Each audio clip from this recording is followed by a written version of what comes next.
Hello and welcome to episode 58 of Hitting the Bar, the football podcast. I'm Chris Karle. And I'm Geoff Saunders. Well, Geoff, very, very strange weekend, both for you and I, as a West Ham fan and a Tottenham fan, both recovering for different reasons. But before we get on to that, your trivia question. Okay, and thank you to my son Nick, who came up with a question this week. What did Arne Gudjonsson and Ida Gudjonsson do in an international match on 24th April 1996 away to Estonia? I have a feeling that's going to be a very, very strange one. We'll start with Tottenham against West Ham. Geoff, you're a West Ham fan. I'm a Tottenham fan. Very, very strange. Tottenham 3-0 up after 15 minutes. West Ham get the draw 3-3 after 94 minutes. Explain. Well, I think the explanation is that Tottenham came out in the second half and didn't approach the game in the same way they did in the first half. First half was all high energy, lots of movement, and Harry Kane was just absolutely brilliant in that first half. The best performance by any player in the Premier League this season, I think. But Tottenham just seemed to treat the second half like a training match. They sat back and said to West Ham, OK, you can have that 3/4 of the pitch. Let's see what you can do. And gradually, as the game wore on and West Ham got more into the game, it started to look dangerous. But there's no way that you should go into the 82nd minute 3-0 up and not win the game, to be honest. It was a mixture of, I don't know, just carelessness, I think. Yeah, of course, among Tottenham fans, there's a mourning and a wake and a sort of dissection of how could we let this happen, how Spursy, there's this word that we use, typical Spurs, bottling it. Arsenal fans, for some reason, on social media, getting all involved and excited about it. Why? It's got nothing to do with them. Well, exactly. I mean, they lost the day before, and yet they're revelling in Tottenham's misfortune during that game. And, it's 8 games unbeaten now. We did get a point out of it, but we were 3-0 up. It was careless. I said to you when the team sheets were being shown, when we were watching the match, Aurier and Sanchez are playing, and I said there's some liability and possible red cards there. Well, it wasn't red card, but they both had particularly bad games, I feel. Well, yeah, I mean, Serge Aurier's an accident waiting to happen, and Spurs need to replace him. Sanchez, the own goal that he got, he nearly did 5 minutes before. So it was a surprise to me that he went for that ball, having gone for the one earlier and put it narrowly wide for a corner. Why he did it again? But I don't know. You have to say, and I don't like Mourinho, as we all know, but he got the summary just right. He said, well, it's football. Yes, I watched the post-match interview with Mourinho and, of course, David Moyes, who still looked terrified, even though he just got a great result. And I thought Mourinho was both logical and correct and magnanimous. And I thought, again, what's happening? But he did. He said that's football and these things happen. And he said there were no. And he also has said that I'm not. There's no individuals that I'm going to blame or pull out on this. It's a team thing. We have to get back into the game, and that's that. And he said that West Ham were lucky, but probably deserved the luck. Kind of, I think he means that we helped them out there a little bit. But Sanchez and he did go for that header when possibly you'd think he'd have been frightened off doing it. You got a free kick, which I don't think should have been a free kick, but nevertheless given away by Aurier. The free kick came out of the box. Winks took it out of the box. The ball got away from him and Lanzini got to it first. Did Winks pull away a little bit? Because he's getting some blame from Tottenham fans. I think he did pull out of a challenge, but I can understand why. We've seen a few red cards recently given to players who would not have got a red card 5 years ago for the challenge because the follow-through ended up taking out the player. And I think that was in his head. And besides which, okay, Lanzini's 22 yards out, going to hit the ball first time. Chances are it's going into Rose's head anyway. But Lanzini's the most skillful player in the Premier League, maybe. Certainly one of the top 3. So if you wanted to put money on anybody to make that shot, it would be him. But still, 8 times out of 10, it's going into Rose's head, isn't it? You reap what you sow. There's something I want to talk. Gareth Bale came on. We'll talk about that in a moment. But one Tottenham fan on Twitter at that moment tweeted, "We bring on Bale, they bring on Lanzini. Ha ha ha." And Declan Rice retweeted it with, "That aged well." Absolutely. I mean, we don't know what happens, what's been happening in training, but Lanzini is one of the best inside forwards in the world, and why he's sidelined by Moyes the way he is one of the reasons why I think Moyes has got to go. Sadly, the one result of this result is it gives him another 6 months in the job, but Lanzini should be on the pitch all the time. We went 3-0 up, and you and I have discussed before that West Ham have a much better squad than possibly they are credited for. And also, there is this feeling that, it's West Ham, we're bound to win. But I think West Ham are a better team, again, than people credit them for. And you kind of think they're not cannon fodder, but they are a team you should beat. Like West Brom or Fulham or Burnley, they're sort of one of those teams where you should get points against. But you look at that squad, used by Moyes or not, it's a lot better squad than you think, and they probably deserve the position they're in right now. Yeah, I think so. If line the players up against any other team's players, and we're a top 8 side. Not top 6 side, but we should be, 8th or 7th. And we've got very, very good players. Too many good inside forwards, and that's the problem with the recruitment over the past 3 years. But it's on paper, it's a great squad. The question is, why has the manager not got the best out of these players? I tend to agree. He's a very, very good, on paper very good, but he doesn't put them on the grass, does he? That's the problem. Let's talk about two of the big names in the Tottenham squad. First of all, Harry Kane, who, sadly, it was overshadowed, probably had one of the best games he's ever had in his life, I think. He was sensational, Harry Kane, and it's almost a shame, not for you because you're a West Ham fan, but almost a shame Tottenham didn't win that game so that we could talk about that a bit more. Yeah, I thought it was a complete performance. It was like getting back to football as you used to play it as a child. He just went out there as a footballer, and his starting position was just that, a starting position, and he went where the space and the ball dictated, and he was very creative and a fantastic finisher. It was the complete performance. Best performance in the Premier League this season. Yes, he was brilliant, I have to say. And for a Tottenham fan, I don't know what to say about that game. 3-0 up after 15 minutes. I kind of felt, oh dear, that's a bit early to be going ahead. So Harry Kane hit the bar and Gareth Bale came on and scuffed a shot. Yeah, but then Bale also wriggled through 3 defenders and should have scored and came incredibly close to scoring. So any of the rubbish that you read online about Bale disrupted the shape or the tactics or anything else is complete crap. Anybody who watched the game saw that Bale played quite well when he came on, and there's certainly nothing negative about it. He should have buried that shot, but I think if it had gone inside the post, maybe Fabianski had it. That is football, and I think all Tottenham have got to do is get back to how they played in that first half and keep their energy levels up, because when they move the ball quickly, they're very, very dangerous. Yes, I mean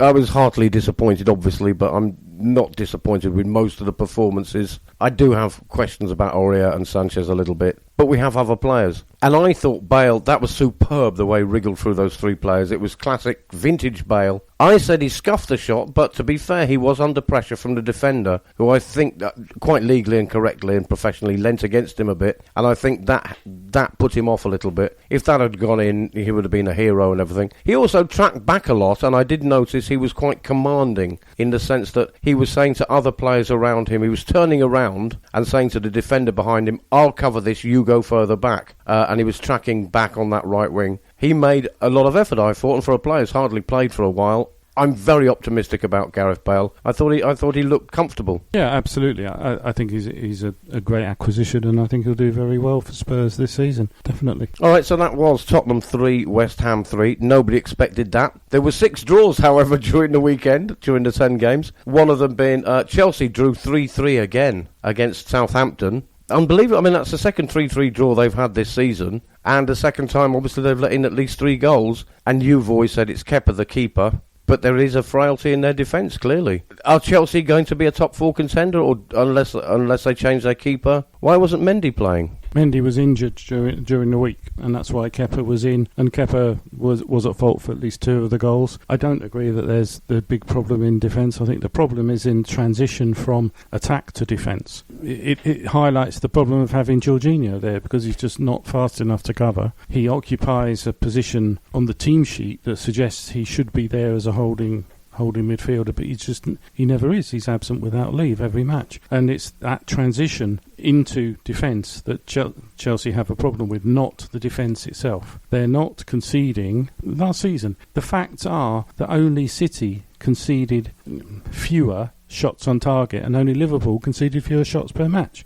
The problem is not the defence. Like we're talking back 4 and back 4, because the problem is the goalkeeper. If you concede 50% of the shots on target as goals, you're going to struggle. And with Kepa, that's exactly the situation they're in. So he's the problem. Same as Everton's problem with Pickford. That final goal that Liverpool got, he got his full hand to the ball and managed to push it in his own goal. And this is the sort of thing Kepa's been doing for 2 seasons. And if you look at Pickford's stats, which I think you mentioned last week, he's been shocking for the past 3 years. Yeah, it's an interesting point about keepers. I think we should talk about them because Kepa flapping about. That final goal from West Ham against Tottenham, the Lanzini strike from 40 yards out, unstoppable. Lloris got a hand to it, which I thought was quite incredible. Full credit to him. But then you've got Kepa, who doesn't seem to move and then flaps about. And then Pickford, who I don't think should ever be in the England squad, let alone Everton. Yeah, if you want to watch something sort of technically with goalkeepers, the dive by a goalkeeper should be 1 step, 2 step dive every time. 1 step, 2 step jump. And you watch both Pickford and Kepa, they should dive from a standing start. They don't do the 2 steps, and that's why they don't save as many shots. But you would hope and think that they would know that, and they would probably, they have a little bit of training during the week. They have professional goalkeeping coaches, and they have been goalkeepers since they were 12.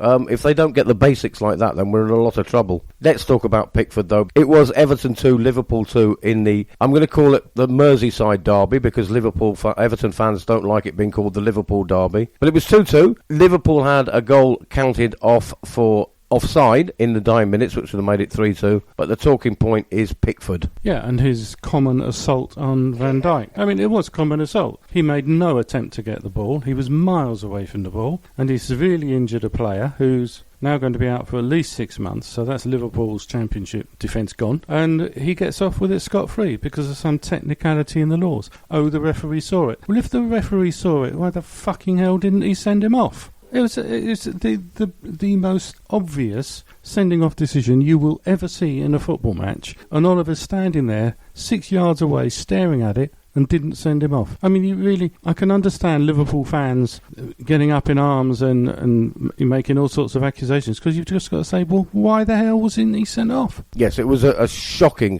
tackle, or attack, if you like, from Pickford. Everything about that is wrong, and I think we need to talk about VAR, and the standard of refereeing, to my mind, has plummeted since they took VAR on. I was one of those that was very, very pro-VAR. I'm very pro-technology and advancement in general, and I thought, finally, we'll get decisions that are accurate. But it just seems to mean that referees don't bother, or seem to have become lazy, or lacking the strength to make decisions. But he saw it. He saw somebody being assaulted on the pitch and did nothing about it. Yeah, I mean, the standard of refereeing is absolutely appalling, and it's getting worse. I cannot understand it. There are examples in the world of sport everywhere where this equivalent of VAR is managed very, very well. Just think about rugby, where a team scores and the final pass might be forward, might not be forward, so the referee gives the try, and you hear him, because he's mic'd up to the TV, you hear everything the referee says throughout the whole match, and he says, "Oh, okay, Dave,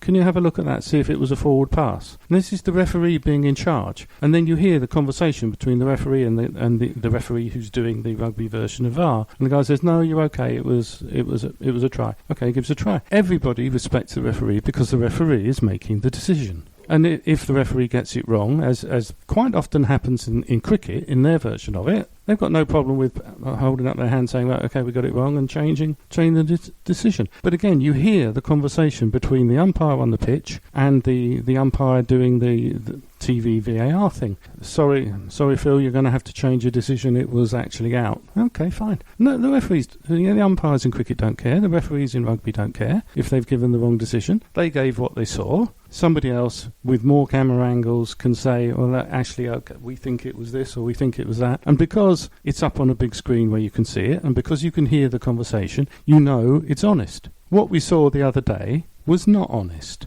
It's impossible for any referee to look at that and do anything other than give him a red card. And yet, and faced with the chance of correcting it afterwards, the Premier League and everyone goes, oh, well, because the referee saw it, we can't do anything. Oh, that is absolutely pathetic. What happened there was the referee gave the result that the referees, Mike Riley and the referees' limited company wanted. Absolutely. I don't think that anything you've said there I can disagree with, apart from to endorse everything you've said, because, first of all, what you said about rugby and cricket, VAR is there to back up and assist video assistant referee. Therefore, second to the referee, but to assist him. Why can't the referee say, I think that might have been a red card, but I'm not sure. Can we have a look at it? The referee goes to the pitchside monitor, and he's then in conversation with the person in VAR going, oh, what's that happening there? Let's look at another angle. What do you think? But what seems to happen is the referee goes to VAR and then just stands about waiting, and he doesn't even know what they're talking about, till he's told, you were wrong, change it, because ABC. Or the alternative is, as you mentioned, Mike Riley, that the person in the VAR is too frightened to change the referee's decision, or the referee has somebody senior to him in the VAR box and he just goes to him and asks him. Somebody is scared of changing it, or somebody is scared of not changing it, either way, if you see what I mean. There seems to be a hierarchy among referees, and it does seem to be a bit of Mike Riley's boys' club. Very much so. If you look at the referees and the extraordinary number of referees who are all from the north of England round Mike Riley is just amazing. And I said when VAR was introduced and Mike Riley introduced this rule that they can't go to the monitors which are there and available to use. And why doesn't he want the referees making the decision on the spot? And there's only one answer to that. The referees and VAR is being used to get the result that is wanted. You would imagine, because we've said it before, VAR referees associations favour the bigger clubs. You'd imagine that they would have gone in favour of Liverpool with a couple of decisions. They didn't with the offside, and they didn't with the Pickford sending off. The driver is not big club versus little club. It's where is the betting money all gone. Let's remember, every single weekend, betting in the Far East, the amount of money spent is greater than the whole of the TV contract for the next 4 years. Every weekend. So it's corrupt and it's wrong. There's all sorts of things wrong with it. You mentioned it affecting Liverpool's title challenge. Do you think losing that point and losing Van Dijk is now going to make it almost impossible for them to win the league? No, I think losing the 2 points obviously makes it a little bit harder, but losing Van Dijk does make it impossible. He is so far ahead of every other central defender, probably in Europe. He and Alisson, when they came in, changed Liverpool. But Van Dijk is the one that really, really matters in this. And yeah, I think Liverpool's championship defence has just gone. Well, apparently, according to statistics, Van Dijk is top for most Premier League clean sheets. There's only Ederson can match that, and he's a goalkeeper. Since he joined Liverpool, he has the best success rate of any player involved in over 100 duels, 75% nearly. Best aerial duel success rate. In 95 games, this is the one I wanted to mention though, in 95 games, he's only been beaten by an opponent 8 times. So he's going to be a tremendous loss for them. They're going to really, really miss him. I mean, he's also scored 10 goals, by the way, since joining Liverpool. So not just one of the best defenders around. So if that opens it up a bit, the chasing pack who keep drawing 3-3 or whatever, who's the most likely? Because Aston Villa have the best record so far. Aston Villa have the best record in Europe. Played for, won for, goal difference plus 10. The only club near them is Milan, who have played for, won for, goal difference plus 8. Aston Villa are the best team in Europe. It's been a long time since anybody's heard that. Obviously, they can't keep that up. I mean, they're putting points on the board to avoid relegation. They look very good, though, against Leicester, I have to say. Who are the contenders, then? Liverpool have suffered a big drop there with Van Dijk being out. Tottenham look shaky in second halves of matches. Chelsea, very, very weak because of their keeper situation. And Man United don't look what they should do. So who is the contender? Is it Everton? My tip for the top 4 at the start of the season were Liverpool, Manchester City, Manchester United and Chelsea in that order. Take Liverpool out of that. Do you still have the top 4 but in a different order? I think you do. We have only had five match weekends, haven't we? And it's 38 that counts. And usually at the start of the season there's somebody unusual at the top and there's somebody unusual at the bottom. Manchester United being one of those. The only question I've got, really, I mean, Liverpool will not win the league without Van Dijk. Manchester United, will they be able to keep having lucky stroke penalty VAR decisions going in their favour for the whole of the season? All the words coming out from training about Manchester United is that squad is very unhappy. The squad don't rate Solskjaer. Other, European managers, very famous European managers, saying he's not up to it. They've tried to placate Fernandes by making him captain for the match against PSG, but he's clearly not happy. Pogba clearly isn't happy at the impact that Fernandes has. The rest of them aren't happy with Pogba. I mean, I have to say, if Solskjaer can keep all that lot together for 38 games, then he might deserve to finish in the top 3. But I don't think he can. Yeah, he would be a genius manager if he could keep that, because we were speaking about it on Saturday. We do a radio show for 93.6 Global Radio on the Costa del Sol. We were talking about all these stories coming out of the dressing room, and one of them was Fernandes, because he doesn't think the training sessions are up to the level they should be, and he doesn't think that United have signed the players he was promised they'd sign when he joined. They haven't really made an impact on the transfer market, and other players are unhappy as well because they think Solskjaer's not up to it. As you say, that's going to put pressure on Solskjaer. He'll hear these stories. The board will hear the stories. There is some truth in it, I think. There must be. It's been mentioned by some very credible journalists with some very close ties to the club and sources. So imagine if they lose to PSG tonight and then go on and draw or lose their next game in the Premier League. Do you think Solskjaer will be gone then, or will they wait? And then who comes in? Well, first, as everybody knows, I loathe the Manchester United with a passion. So I do hope Solskjaer stays for the whole of the season. But you would think that in the ordinary course of events, he'll be gone before Christmas. The problem that Ed Woodward has is, how many times can he keep firing the manager before someone turns around and says, well, actually, we think the problem's you? Because that is actually where the problem is. There's no director of football, ergo there is no strategy, there's no style of football they want to play, which means that their recruitment is up the creek without a paddle. They lurch from one good signing to another signing that turns out not to be good, and let's remember, they've spent £1 billion on transfers since Ferguson left. £1 billion. So let that sink in for a while and see quite how bad they are. Van der Beek they bought, who is a really, really good buy. He should be, along with Fernandes, the first or second name on the team sheet. And Pogba shouldn't be on it at all. He's a complete waste of space. Yeah, Pogba is just not living up to the hype or the expectation. Fernandes, brilliant, but Donny van der Beek, stories coming out from his agent and from sources close to United, as they say, that he's also one of the ones that are unhappy. I can imagine that, when they got beaten 6-1 by Tottenham, he must have been thinking about, is there a clause in his contract that he can get out of and leave again? They did win 4-1 at the weekend, and one positive, I think, comes out of that and the last week about Man United. There's a lot of unrest, as you say, but Marcus Rashford, whether you agree with the honours list or not, and he did get an MBE, and if anybody deserved it, he did, because there are others that don't. I'm looking at Ian Botham, for example, who was made a lord for some bizarre reason. Marcus Rashford got an MBE, and I thought it was very well deserved, whatever you think of the honours list and all that.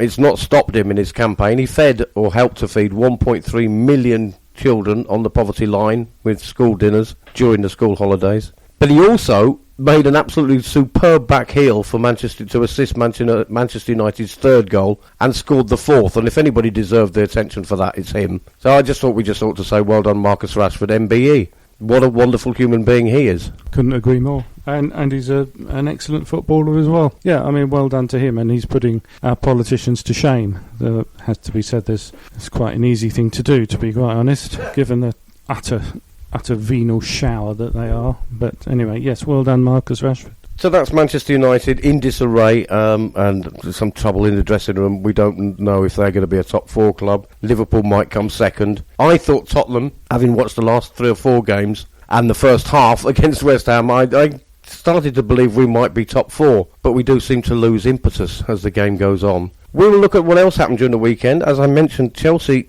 drew 3-3 with Southampton. They were winning as well, 3-1 up, I believe. So not great there. Man City narrowly beat Arsenal, who are still just ahead of Tottenham, but Arsenal still not convincing. Not for me. No, I agree. I think they are better than I expected them to be, but they're not convincing at all. And the groundsman does appear to have had some impact with them. When they're playing through the press, they have looked quite good at times this season. Can they keep it up for the whole season? That's the issue, really, isn't it? Yeah, I don't fear them as a Tottenham fan at the moment, even though we gave away a 3-0 lead. The big result, though, I think at the weekend was Leicester 0, Aston Villa 1. Let's talk about Ross Barkley's impact. Well, he's had very good impact. Two matches, and he's played extremely well in both. There are some players who fit better into a medium or small team where they can be the big the big star. And James Rodriguez at Everton is another one. And he seems to have found a place where they like him, he likes them, he's happy, he's playing well, and good luck to him. It was a very good buy by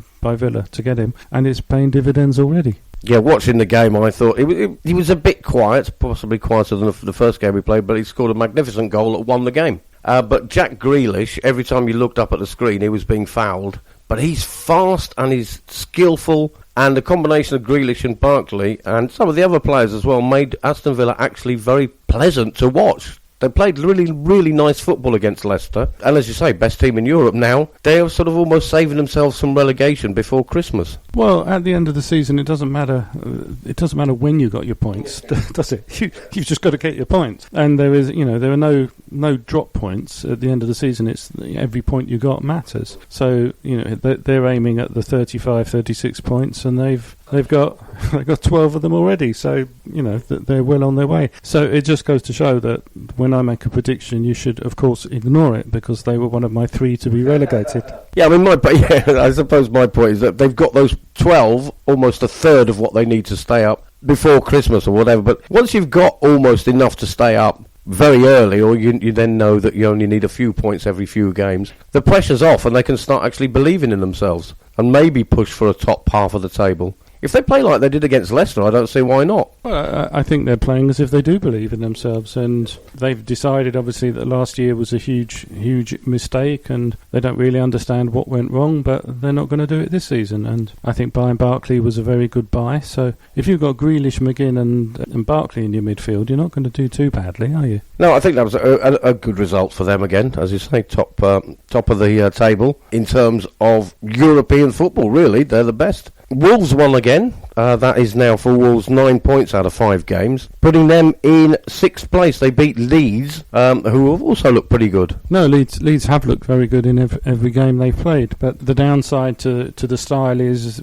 that, if the opposition get it right, they can lose goals, which we saw at Liverpool and their second match. And yesterday, okay, it was 1-0, but I think Leeds' performance was good enough that they have nothing to worry about. Now, looking at the bottom of the table, talking about Aston Villa and Leeds, Aston Villa nearly went down, Leeds have just come up. Burnley, who played 1 game less, and Sheffield United and Fulham all have 1 point each. Which one of those is going to survive? Oh, Burnley and Sheffield United will survive. Fulham are down, and they were down before they kicked the ball this season.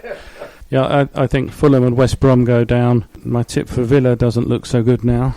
Don't think it will be Burnley, but you go up to 15th, and Man United still 1 point behind Crystal Palace. Out of all of those, Brighton are looking good but not getting enough points, and maybe it'll be between them and Crystal Palace for that 3rd position. But I think Burnley and Sheffield United are I think they are safe. Their manager's good enough to keep them up. Yeah, Fulham. I mean, even the bookmakers paid out last week on Fulham being relegated. That's how certain they were. So Burnley and Sheffield United, do you think are safe? I want to talk about their managers and go back because Aston Villa have Dean Smith, who Kirk, our friend, who's also a West Ham fan, said he's not convinced that Dean Smith is a Premier League manager. Not that he shouldn't be, he's just not convinced of his credentials as yet. What do you think of Dean Smith? I like Dean Smith. First of all, he's an Aston Villa supporter. Grew up watching them from the stands. He lives and breathes the club, and you look at their performances this season, and all of those performances may show Kirk to be wrong. To be quite honest, I think he is. If you put the points on the board, then by definition you are good enough to be a Premier League manager, and he's doing it. So yes, the managers of Burnley and Sheffield United are both excellent managers, and they'll get their teams out of trouble. All right, and then you mentioned there Brighton, who were big tip to go down last season, who I think look great when they're playing football, but as you say, they don't get the points on the board. Like Aston Villa, they've signed a player, or a couple of players, that were looking for time on the pitch. Lallana, good signing. And then a couple of days ago, they signed Danny Welbeck, who was a free agent, not scored many goals in the last few years, had a lot of injuries, but I think he's on a free. Do you think that's a good signing for Brighton? Will he make a difference? Well, if they're paying him on a pay-per-play basis, then I think he's a good signing. Yes, I think it is a good signing, but if you look at Danny Welbeck's goals to games ratio, the only way he ever got into the England side was because he played for Manchester United. No other centre forward, no other striker with a goals per game ratio as low as his gets to play for England unless they're playing for Manchester United. But Brighton just don't have the strikers to put the ball in the net. Mopé is a very streaky forward. He looks very good one week, disappears the next week, looks very good again. And maybe with Lallana there as well, then Welbeck the two of them can push Brighton on to convert very attractive, very good performances into points, because that's the thing they're missing at the moment. They've looked very good, and if you watched Brighton every match this season, you'll have been watching some very good football. Just not enough points. All right, those are the games this weekend. We're going to move on and have a look at the games coming up. I did just want to mention, though, Geoff, something that we didn't talk about very much, is the Premier League and Sky deciding to charge £14.90, £15 to watch extra matches. If you've got a Sky subscription, they put extra games on. Newcastle fans, a lot of fans are upset about it.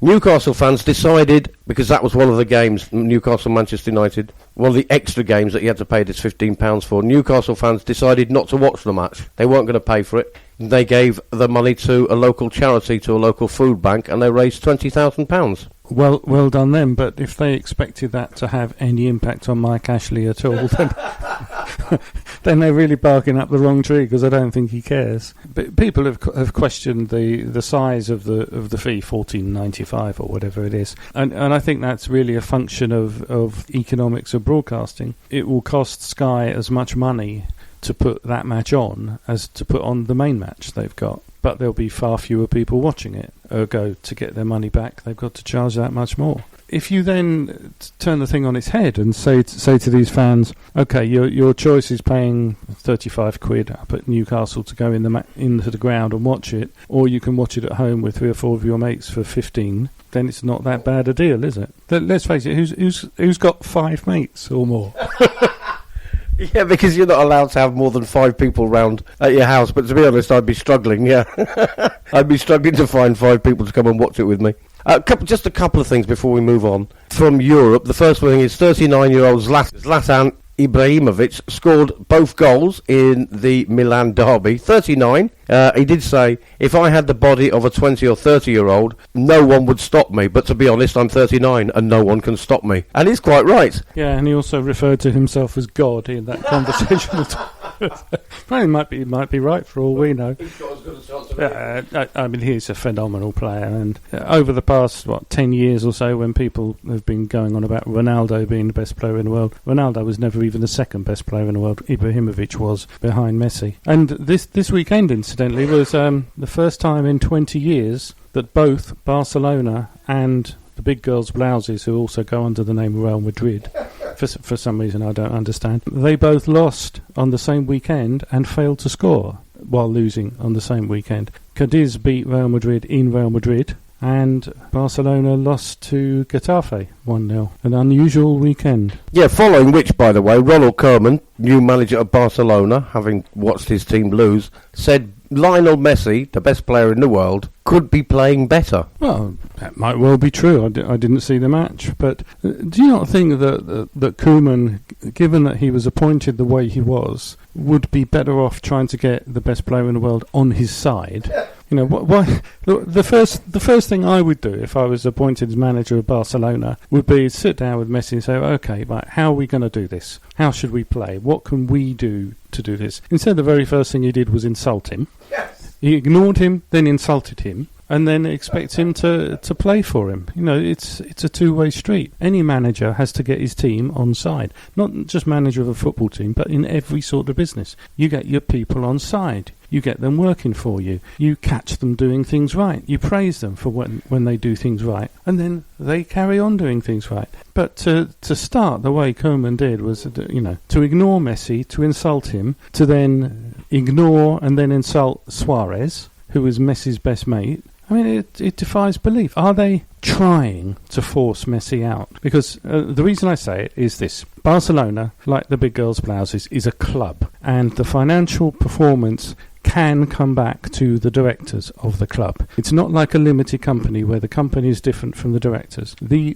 directors can be held legally liable for all the debts of the company. The president is not allowed to end his term in office, his stewardship, with the club in a significantly bad position. Now, Barcelona are to all intents and purposes bankrupt. If you're carrying on only with the support of the banks, who can turn around at any day and say, actually, we quite like our money back, then Bartomeu, the president of Barcelona, could find himself in prison. And they are so much in debt. Is it possible that the only way out for Bartomeu is to sell Messi? All right, let's have a little look what's happening this weekend. The next round of Premier League games starts off with quite a tasty game on Friday evening. Aston Villa against Leeds United. Best team in Europe against Leeds. I think it'll be a great game, and I'll be tempted to break the new tradition and go for a 2-2 draw, not a 3-3 draw.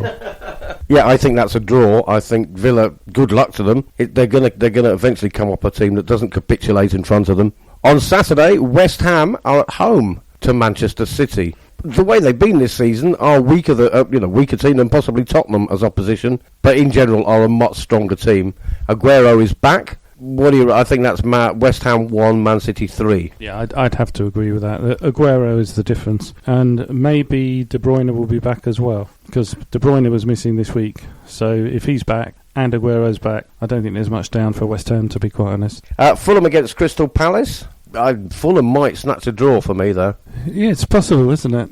I'll go for an away win. I'll go for 2-0 to Palace. And then possibly the game of the weekend, Manchester United against Chelsea. Well, Chelsea are going to score, aren't they? And they're going to concede. Oh, I really don't know. I'll go for a Chelsea win 3-1. I have to say, with a caveat, it depends when Manchester United get their penalty. So the one is a penalty. I'm going to go for, this is quite unusual, but I'm going to go for Manchester United 3, Chelsea 2. Then we've got Liverpool against Sheffield United. That's a Liverpool win for me. It should be, shouldn't it? Put a score on it, though. That's the difficult thing. 3-1 to Liverpool. Yeah, I think 3-1 sounds about right. Southampton, Everton. That could be anything, but I will say 2-1 to Southampton. Oh, you think Everton are going to get beaten for the first time this season? That would be. I'm going to go for Everton 2-1. Then we've got Wolverhampton Wanderers against Newcastle. I think that's a Wolves win. Should be, shouldn't it? Yeah, 2-0. And then we've got Arsenal at home to Leicester. I'm hoping that's a Leicester win. I'm hoping it's a Leicester win, but it will, again, depend on does Ndidi play. If indeed he plays, Leicester win. If they don't, then Leicester lose. And then before we record another podcast, on Monday next week, Brighton against West Brom. 2-1 to Brighton for me, that one. Yeah, I think that's a good shout, actually. Yeah. And finally, Burnley are at home to Tottenham. Burnley 0, Tottenham 2. That's my prediction. I think the result's right. I think it'll be 2-1, though. To Tottenham. Right, great. All right, that's all we've got time for, apart from Geoff's trivia question and the answer. Okay, well, the question is, on 24th of April 1996, Iceland played away to Estonia, and in that match, what did Arno Gudjonsson and Ida Gudjonsson do, which is unique and has never happened before? Ida Gudjonsson came on as a substitute to replace his father, Arnor. And there is a little backstory to this, that the head of the Iceland Football Association had ordered the Iceland manager not to allow them on the pitch at the same time. He wanted this to happen in a home match, which I thought was petty and selfish, and as it turned out, in fact, because Ida Gudjonsson broke his leg in an under-18 game, and by the time he recovered, his father had retired, so they never got the chance to play together for Iceland. That's actually quite a sad ending to that story, but also there is something very beautiful about, as you put it, the son coming on to replace the father, as is so true in life. But a beautiful story. Did, of course, happen in a Roy of the Rovers. A Roy of the Rovers episode, yes, where Roy's son came on to replace him as a sub, yeah. Brilliant. So son comes on to substitute his father in a professional football match. Don't think that's happened very often, apart from in fiction, as you said. That's all we've got time for. We'll be back next week. I'm Chris Karle. And I'm Geoff Saunders. And that was Hitting the Bar, the football podcast.